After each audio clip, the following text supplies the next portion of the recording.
que su palabra nos llene. Hermanos, después del ungido David, haberse separado de su gran amigo Jonatán, príncipe, por la persecución de Saúl, se fue a Nob. Este lugar, esta ciudad llamada Nob, se había convertido en la ciudad de los sacerdotes. Era un lugar extremadamente santo y dedicado a Dios, pero de la tribu de Benjamín, y estaba cerca de Jerusalén, precisamente en el monte Scopus, que estaba bien cerca del monte de los Olivos. Pero el asunto es que David llega a Nob en uno de los momentos más oscuros, quizás vulnerables de su vida.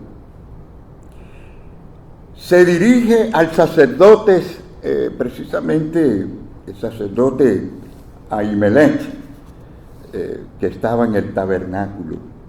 Y claro, buscando ayuda espiritual y buscando también alimento, porque tenía hambre, pero quería consultar a Dios, quería dirección en las condiciones en que él estaba, hermanos. ¿Saben? Los hijos de Dios, dirigidos por el Espíritu de Dios, saben cuándo necesitan ayuda espiritual. Y claro, Dios usa a veces a personas espirituales para guiarnos y ayudarnos. Pero el sacerdote se sorprendió, como pueden ver ustedes ahí en los primeros versículos del capítulo, de no verlo con un escolta, porque, o sea, lo ves solo, claro, llevaba a unos cuantos hombres jóvenes con él, pero parece que estaba enterado de que ya el hombre estaba siendo perseguido por Saúl. Pero yo quiero que ustedes observen cuán transparente es la misma palabra de Dios, la Biblia. No es un libro tratando de decir solamente cosas bonitas y positivas, dice todas las cosas como son. Y notamos un detalle, una falta, un pecado, y es que David miente al sacerdote por miedo de que Saúl se entere de que están allí. Miren lo que dice la palabra del Señor. Dice, el rey me encomendó un asunto. Cuando le preguntan, porque ¿qué es lo que haces aquí? No, realmente. Y me dijo, nadie sepa cosa alguna del asunto a que te envío. Hermano, no solo que esto no era cierto, sino que ya el mismo sacerdote sabía, estaba enterado de que había caído en desgracia ante la corte del rey Saúl.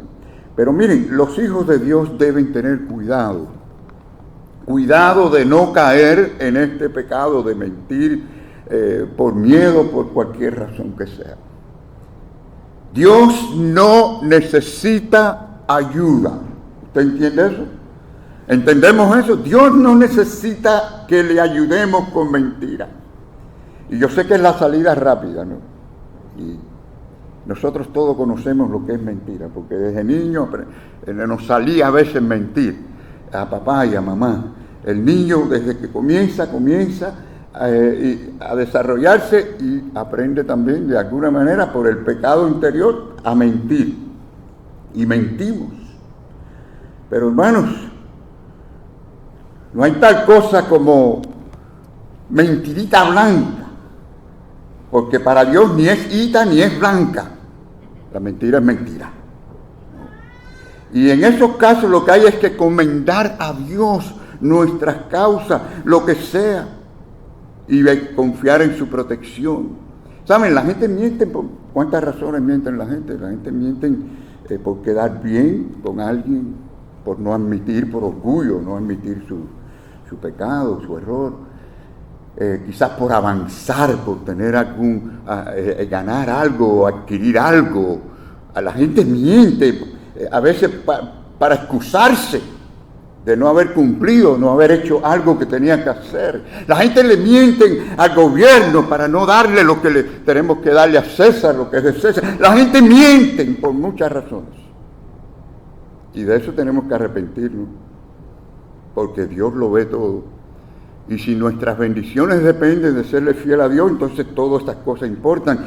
Hermanos, tenemos que aprender a confiar plenamente en Dios, quien es el que bendice y que nos da las cosas. David mismo tuvo que arrepentirse de esa mentira. Y podemos verlo en el Salmo como él lo dice: aparta de mí el camino ¿de qué? De la mentira, apártalo de mí, Señor. Y en tu misericordia concédeme tu ley. Yo quiero estar en tu verdad, en tu palabra. David era un hombre, sabemos que era un hombre de gran fe, un hombre de gran valentía, ya lo había demostrado ante Goliat. Sin embargo, ambas cosas le fallaron en este momento. Eso para que veamos que el más firme, el hombre más fiel, en un momento determinado puede fallar. Como dice la palabra, el que cree estar firme, ¿qué? Mire que no cae.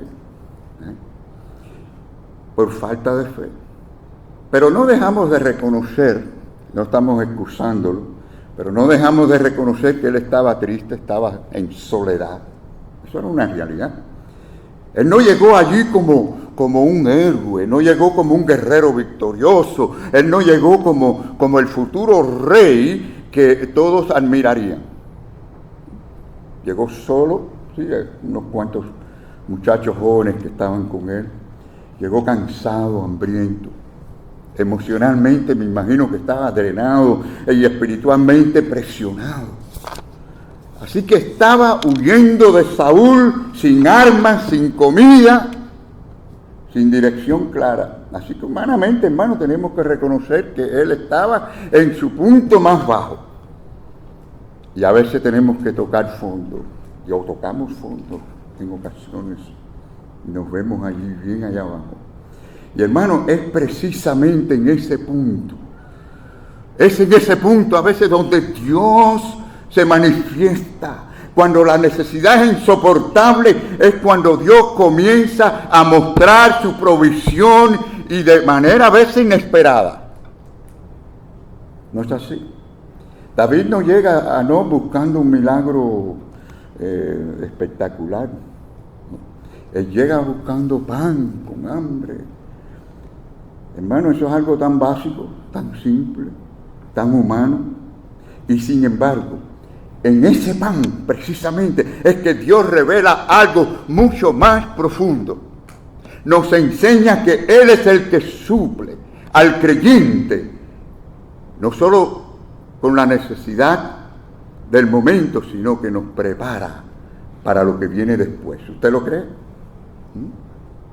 En este pasaje vemos tres realidades, hermanos. Vemos que la necesidad del creyente nunca es un estorbo para Dios, sino una oportunidad para mostrarnos su amor y su fidelidad.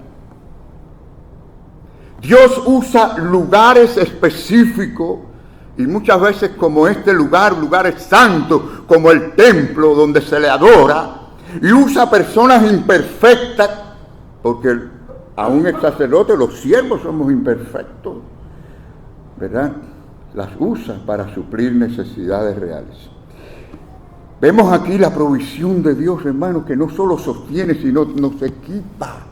Y esa es la parte que a veces nos perdemos en la lucha, en las dificultades, en las preocupaciones. No nos damos cuenta, no estamos conscientes de que Dios sí está obrando, porque todas las cosas ayudan para bien. Y si eso es así, porque su gracia está obrando, y está obrando con propósito. Y con esa perspectiva, hermano, es que entramos en el texto. Lo primero que podemos aprender es la necesidad del alimento que vemos que tenía David. David llega allí a Nob con hambre, hermano. Aunque se puede decir que muchos, quizás algunos de nosotros, no voy a decir todos, no hemos conocido lo que es de verdad hambre, ¿no? Porque a veces yo le digo a mi esposo, yo tengo un hambre que me muero, pero yo almorcé y nada más tengo que comer, ¿no? 4 horas después. Pero hambre, a veces pasar días, ¿no? Sin comer. No sé si alguno de aquí ha experimentado estar más de un día sin comer. ¿Alguien ha estado más de un día sin comer? ¡Wow! Tremendo eso. No tengo ni idea de lo que es.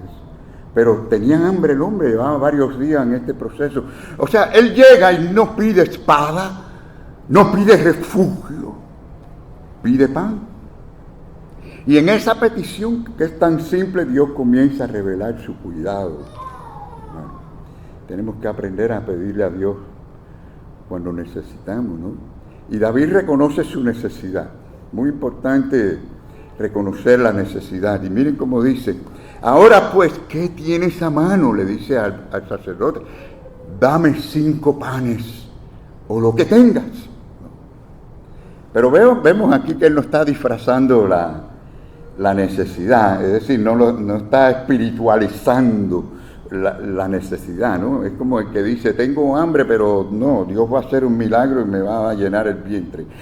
Necesito un trabajo, pero no, Dios me lo va a traer a la puerta. No. A veces hay que pedir, a veces hay que tocar, a veces hay que llamar, a veces hay que buscar, confiando en Dios. Así que él no esconde su necesidad, o sea que la presenta así, tal como es. God can only fill the needs we are willing to admit. Hermanos, hay quienes por orgullo no reconocen su necesidad, pero saben, Dios lo ve todo, ¿sí o no? Dios lo sabe todo, Dios lo sabe todo. Y el hecho del ungido pedir allí 5 panes, por lo menos es indicativo de que había un grupo pequeño. Si ustedes ven el versículo 5, dicen que eran jóvenes que estaban con él. Claro, él era joven y lo seguían algunos jóvenes. Pero este es el punto, que el verdadero cristiano no es egoísta cuando pide. No, vemos a David que él no pide para él un pan, sino que pide 5. Bueno, también entendemos que esos panes dedicados en ese día en el tabernáculo eran panes bien grandes, o sea, que podían haber más de 5 hombres, pero él pide pensando en ellos. Saben que en la oración modelo el Señor nos enseñó a orar en plural.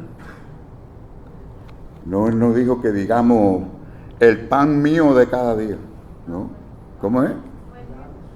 El pan nuestro. O sea, Padre, dame esta necesidad, pero dale a mi hermano, dale a este otro hermano, bendícelo, ayúdalo en su necesidad. Y cuando se ora así, se intercede por los que están cerca de nosotros. Si nuestra oración es egoísta, Dios ni la escucha. Pero cuando hay una oración que no es egoísta, una oración donde hay amor hacia los hermanos, Dios se agrada de esa oración. Entonces, hermanos, Él le dice, como le dijo, dame 5 panes o lo que tengan, ¿no? O sea, no, Él pide, no exige. Lo que tengas. Interesante, me llamó la atención esto de esos 5 panes, porque me vino a la mente enseguida las 5 piedras a las que Dios le guió para pelear y vencer a Goliat y a los 4 hermanos gigantes de Goliat, porque eran 5 exactas para la necesidad que había del momento. Solo que al tumbar a Goliat todo el mundo salió huyendo, ¿no? Y luego me hace pensar también en cómo el Señor Jesús agarró 5 panes y los multiplicó para miles de personas. Como que realmente me dice a mí que el mismo Dios que da las piedras para la guerra es el mismo Dios que te sostiene y te da lo que tú necesitas. Bueno, Ahimelech le dice a David: no tengo pan común a la mano, solamente tengo pan sagrado, pero lo daré. Y entonces le dice la condición, si se han guardado a lo menos de mujeres. Y miren a lo que responde David, ¿no? David responde diciendo: en verdad las mujeres han estado lejos de nosotros ayer y antier. Cuando yo salí ya los vasos de los jóvenes eran santos. Así que miren ustedes que había un cierto proceso, aunque ceremonial en un sentido, pero sí era importante la purificación, la santidad. El ungido, hermanos, tiene que cuidarse y cuidar su santidad y velar por la misma. Nosotros no somos intocables. Podemos ser frágiles en cualquier momento y tenemos que aprender a cuidarnos. Y la enseñanza aquí es la importancia de promover la santidad, no solamente entre los jóvenes, porque esto es un asunto para todo el mundo. La tentación no es para los jóvenes nada más, ¿no es así? Eso pensaba yo cuando era bien joven, ¿no? Pero a medida que los años me han caído encima, aprendo que la tentación sigue igual, no cambia. Pero sí hablamos a los jóvenes y tenemos que ser ejemplo en conducta y acciones. Los jóvenes, yo sé que acá no habrán tantos jóvenes o muchos, pero sí sabemos que hay jóvenes. Y los jóvenes que quieran comer del pan santo. ¿Y qué quiere decir eso? Quiere decir los jóvenes que quieran la bendición de Dios. Si quieren la bendición de Dios, necesitan pureza de corazón, pureza en su mente, pureza de conciencia. Y hermanos, hoy, en aquel tiempo había sus tentaciones y sus cosas, pero no se compara con hoy, porque hoy en día tenemos estos aparatos, estos celulares, que se convierten en medios de distracción, en medios de desinformación, medios, sí, hay cosas buenas, no tengo dudas que hay cosas muy buenas que podemos hacer si sabemos sabiamente usarlo, pero esto también, usted puede ir aquí a una página pornográfica si usted quiere. Usted puede usar el celular para cualquier cosa, malo o bueno. Y por lo tanto, sí tenemos que cuidarnos si queremos la bendición de Dios. La pregunta es, ¿cuál bendición es la que tú quieres? ¿La que el mundo te va a dar o la que Dios te puede dar? Entonces, hermano, el pan sagrado aquí representaba la presencia de Dios. Se ponía cada sábado sobre la mesa del santuario. Y eran 12 panes, pero eran 12 panes bien grandes, no eran pedacitos como para una persona. Pero sabemos que representaba el pan de vida. ¿Quién era el pan de vida? ¿Quién es el pan de vida? El que dijo, yo soy el pan de vida, que descendió del cielo. Jesucristo, nuestro Señor, nos alimenta, nos da vida por medio de su muerte y su resurrección. El pan nos habla de Jesucristo, hermano. Y es importante que entendamos que al venir a Cristo, es en Él en quien hallamos pureza, es en Él el que nos limpia. No son las ceremonias religiosas, no es que usted vaya a la iglesia tantas veces, no son las buenas obras que usted haga, que son importantes, pero ninguna de esas cosas le va a limpiar a usted. Usted quizás querrá limpiar su conciencia de algo que hizo, que no debió haber hecho, y entonces hace algunas buenas obras. Eso no le va a ayudar, créanme. Pero si usted viene a Cristo y dice, Padre, Señor, perdóname porque he pecado contra el cielo, contra ti, el Señor nos limpia, nos perdona. Ahora, Dios provee pan santo para los creyentes, para sus hijos en la necesidad. En 1 Samuel 21:6 dice, así el sacerdote le dio el pan. O sea, ese pan, hermano, representa que Dios da aquello que nos conecta con Él, con su presencia. Cuando Dios le bendice, le da a usted, es porque Él lo quiere conectarle a usted con Él, que es el dador de toda buena dádiva. God doesn't give leftover to His children. He gives holy provision. La santidad no excluye la necesidad. Ahí vemos que Ahimelech no le dice a David, mira, a pesar de esos días que tú dices que no han estado con mujeres, pues mira, vete y vuelve cuando tú estés más espiritual. Vete y regresa cuando tú estés más fuerte, más digno, vamos a decir. Qué bueno que el Señor no nos dice eso. Qué bueno que el Señor no nos dice eso, hermano. No, hermanos, la santidad del pan no cancela la humanidad de David. La gracia de Dios se mueve hacia aquellos que están en necesidad y nos llama a venir y a comer de ese pan. Holiness is not a barrier. It is an invitation for the broken. No, la santidad no es una barrera, es un llamado, es una invitación para los que están allí cansados y cargados y heridos. Además, posicionalmente sabemos que estamos limpios en Cristo. ¿Sí o no, hermanos? Gloria al Señor, porque en Cristo estamos limpios para siempre. Gloria al Señor por eso. Pero sí, el Señor le enseñó a los discípulos que hay que lavar los pies. Les digo, la verdad, ustedes están, porque Pedro que dijo, lávame completo, si esto me va a bendecir, lávame completo. Y dice, no, espérate. A través de mí, de mi palabra, están limpios por haber creído en su obra de la cruz que estaba por venir en aquel momento. Pero Él le dice, hay que lavar los pies. En el caminar, en este mundo, en esta vida, nos ensuciamos un poco con algunos pensamientos, con algunas actitudes, con algunas acciones, y tenemos que purificarnos y limpiarnos delante del Señor. Entonces, esta lección nos enseña que el pan sagrado es Cristo, porque solo en Él podemos ser verdaderamente perdonados. La Biblia dice claramente que la sangre de Cristo nos limpia de todo pecado.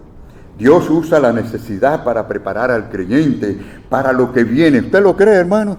Cada necesidad que usted ha tenido en estos días, lo que tiene hoy, Dios la quiere usar para prepararlo a usted para algo que puede venir mañana. David piensa que solo le están dando pan, o que está comiendo pan, vamos a decir. Pero realmente Dios lo está fortaleciendo para que él pueda seguir huyendo, porque tuvo que seguir huyendo por mucho tiempo. Y a veces uno no entiende por qué hay que pasar un tiempo de cierta manera. Pero Dios tiene su tiempo. David tuvo que estar huyendo un montón de tiempo. Y luego tendría que enfrentarse a un personaje que vamos a ver algo de ese personaje al final, dentro de unos minutos, pero tenía que enfrentarse a un tipo llamado Doeg. Y luego cargar la espada de Goliat y caminar hacia el destino como rey. Así que, hermanos, sepa que así mismo es con nosotros. La provisión de Dios que Él te da hoy es la preparación de Dios para el mañana. Sépalo, hermano, esté seguro de eso. Lo que Dios te está dando hoy no es en vano, es para prepararte, para que puedas mañana hacer algo más grande y que le glorifiques a Él. So today's provision is tomorrow's preparation. Dios no ignora ni se ofende por la necesidad del creyente. Él la suple con el propósito de que sea preparado y bendecido. Ahora, lo segundo es la provisión que equipa. La provisión de Dios no solo llena el estómago, en este caso de David, sino que lo prepara y a nosotros nos prepara como creyentes para lo que viene. Después del pan, viene la espada. Después del sustento, la fortaleza, el equipamiento, la acción. Después de la necesidad, viene esa preparación para cumplir el propósito de Dios. Y David recibe ahora la espada que marcó su victoria pasada. ¿Qué les parece?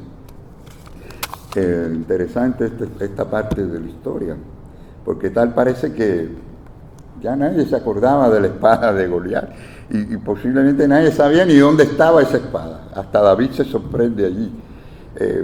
Pero él pasa ahora a presentarle una segunda necesidad al sacerdote Ahimelech, y le hace ver que está desarmado, que tenía necesidad de armarse.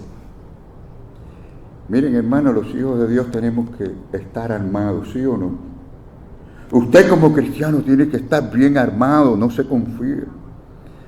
Claro que no tenemos tiempo ahora para sería para otro mensaje la armadura de Dios, pero si usted va a Efesios capítulo 6, ahí va a ver toda la armadura de Dios que usted necesita. Pero miren, en 1 Samuel 21:8, y David dijo a Ahimelech: ¿no tienes aquí a mano lanza o espada? Como diciendo cualquier arma, porque estoy desarmado. Y a esa petición, hermanos, a esa petición, Samuel le responde en el versículo 8 al 9, le responde: no hay otra sino la espada de Goliat, el filisteo, al que tú venciste. Imagínense cómo se habrá quedado David en ese momento, como dice: ¿verdad? La tienes ahí, ¿no? Me imagino. Y David dijo: ninguna como ella, dámela. Bueno, la espada de Goliat estaba allí guardada, hermano, envuelta en un velo. Esta no era un arma cualquiera. Yo creo que más que nada era un recordatorio tangible de esa fidelidad de Dios, de la fidelidad de Dios pasada, de la victoria que Dios ya le había dado a él en el pasado y la identidad que Dios ya había firmado en su siervo. God often equips you with something He already used in your past victory. Dios toma cosas que tú ya tuviste, hiciste en el pasado para bendecirte ahora en el presente. Dios nos equipa a veces con cosas que usamos o que nos enseñó a usar en el pasado. Hermanos, Dios le entrega ahora a David lo que Saúl nunca le dio. Saúl nunca le dio a David seguridad. En el mundo no encontramos la seguridad que necesitamos, hermano. Saúl nunca le dio la afirmación que necesitaba, la estabilidad ni la provisión verdadera, pero Dios sí. Gracias a ese Dios bueno, misericordioso, a ese Dios fiel, que no nos abandona, mis queridos hermanos. Le dio pan, le dio dirección, le dio identidad, y así es Dios contigo y conmigo. What man refuses to give you, God will place in your hands. La espada estaba guardada en el lugar santo. Interesante historia, ¿eh? Allí estaba. ¿No creen ustedes que Dios lo había guiado todo para entregársela en su momento al mismo David? Y esto es profundo porque la espada de Goliat no estaba en un museo. ¿Qué les parece? No estaba en un museo, no estaba en un palacio, ni tampoco en un arsenal militar. Estaba en la casa de Dios. Estaba en la casa de Dios. ¿Por qué? Me pregunto yo, ¿por qué estaba allí? Hermanos, pienso que las victorias del creyente no son trofeos personales, son testimonios de la fidelidad de Dios. Cada victoria que usted ha tenido, cada momento en que Dios le ha bendecido, es para un testimonio de la grandeza y la fidelidad de Dios. So your victory belongs in God's presence, not in your ego. Tus victorias pertenecen a la presencia de Dios, no en tu ego. En Dios no hay coincidencia, casualidades, hermanos. Dios tiene propósitos. Dios sabía que algún día esa misma espada de Goliat sería necesitada por David y se la dio a entregar. Y Dios usó a un hombre consagrado como el sacerdote que la guardara para ese momento. Así que esa espada era como un recordatorio a David de que el Dios que estuvo con él en el pasado lo estaría ahora y lo estaría en el futuro. Hermano, ¿usted cree eso? Dígame. Ese Dios no nos abandona, Dios es fiel. Y dijo David, no es para menos, ¿verdad? Ninguna como ella, dámela. Tremenda espada. Yo diría no solo por el tamaño y el temple, yo diría más que nada por lo que significaba. O sea, les recordaba el favor divino de Dios. Era como un constante recordatorio y estímulo a David. Y allí vemos un ejemplo realmente de la providencia de Dios. Hermanos, Dios equipa al creyente en el lugar de la necesidad. David llega a Nob buscando simplemente pan y algún consejo del sacerdote, y recibe pan y recibe espada. David llega buscando sobrevivir y Dios lo equipa para avanzar en sus propósitos. David llega allí débil y Dios lo envía fortalecido. ¿Qué les parece? So, need is not the end. La necesidad no es el fin, amados hermanos. It is the doorway to divine equipment. Es la puerta abierta para la preparación, equipación divina de Dios. ¿Lo puedes ver así? Cuando comencemos a ver nuestras necesidades como esas puertas abiertas de Dios para bendecirnos, vamos a tener una actitud diferente. Pero ahora aparece un personaje, antes de terminar quiero mencionar a este personaje. Un personaje misterioso que aparece en la escena. Ni su nombre me cae bien. Su nombre es Doeg. Doeg está allí observando, pero Dios sigue obrando. Hermanos, dice la palabra allí en 1 Samuel, en el mismo capítulo, versículo 7, dice, y estaba allí aquel día detenido. Claro, al ver a David allí, pues se detuvo, obviamente. Dice uno de los siervos de Saúl, cuyo nombre era Doeg. Así que mientras el ungido conversaba con el sumo sacerdote, porque por cierto, él no era de nacimiento hebreo, era un edomita prosélito, llamado Doeg, estaba como espía de Saúl, y escuchaba al ungido de Dios hablar con el sacerdote, y sabía ya lo que estaba sucediendo. Hermanos, esto nos enseña que los hijos de Dios tenemos que cuidarnos de los Doeg. Son gente, instrumento del enemigo. Son gente que andan silenciosamente buscando cómo hacer daño. Quizás no conscientes ellos mismos, no sé. Pero siembran cizaña, engañan, obran para hacer mal y para desanimar, para dividir, para separar. Y por cierto, este era un hombre que entraba en el santuario. Así que lo podemos tener en cualquier iglesia. Los Doeg se meten dentro de las iglesias. Hermanos, estos nunca aprecian lo que Dios está haciendo o lo que Dios hace en los siervos o en los hermanos de la congregación, y ven como malo aquello que es bueno. Consciente o no, se oponen realmente a la obra que el Señor está tratando de hacer. Doeg vio al ungido David, pero no lo reconoció como tal. Él se presenta allí como el espía, el que está informándose para informar, ¿no? Para llevar chisme, para crear división. Bueno, ¿dónde está la cosa triste de esto? Es que este hombre, si ustedes siguen la historia, hermano, verán que este traidor juega un papel tan siniestro, hermano. Eso se ve en los próximos capítulos, en el próximo capítulo. Aparece, sí, como el principal de los pastores de Saúl. Pero por culpa de este hombre, por decirle a Saúl dónde había estado David y que Ahimelech le había dado a David en Nob aquella espada y le había ayudado, Saúl ahora manda a matar a todos los sacerdotes. Pero ¿saben qué? Los mismos soldados no se atrevieron a cortarle la cabeza a los sacerdotes, quizás por temor a Dios. Pero Doeg se brindó, se prestó y mató a los 85 soldados, a sacerdotes de Dios.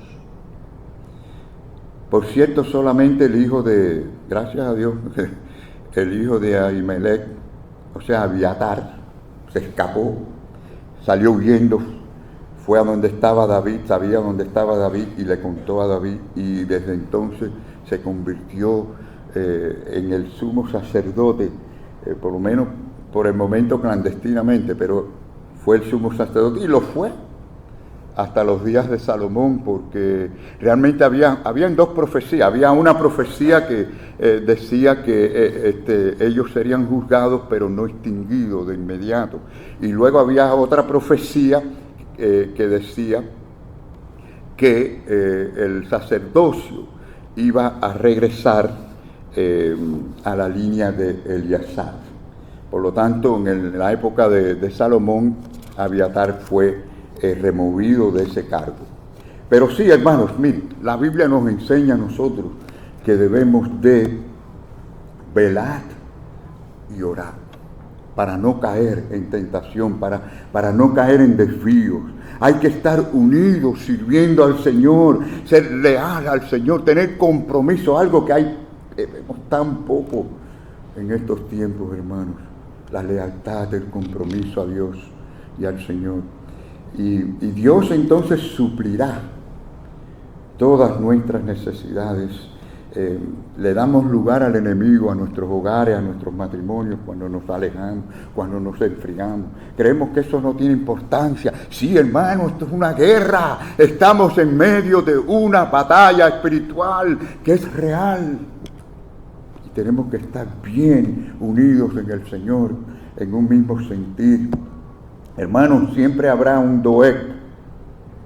Siempre habrá un Doeg presente, mirando, tomando nota. Pero sí puedo decir que los Doeg no pueden detener lo que Dios está haciendo.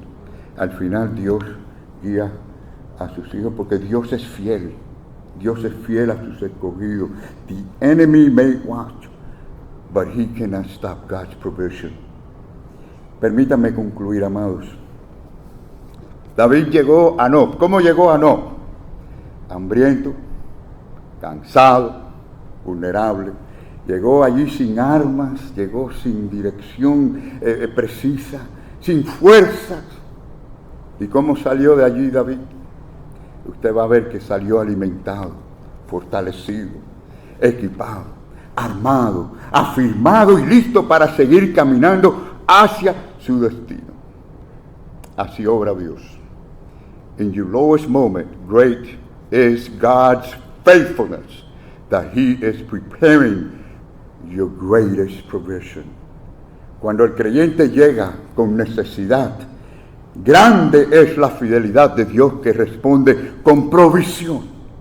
Cuando el creyente llega débil, grande es la fidelidad de Dios que responde con fortaleza.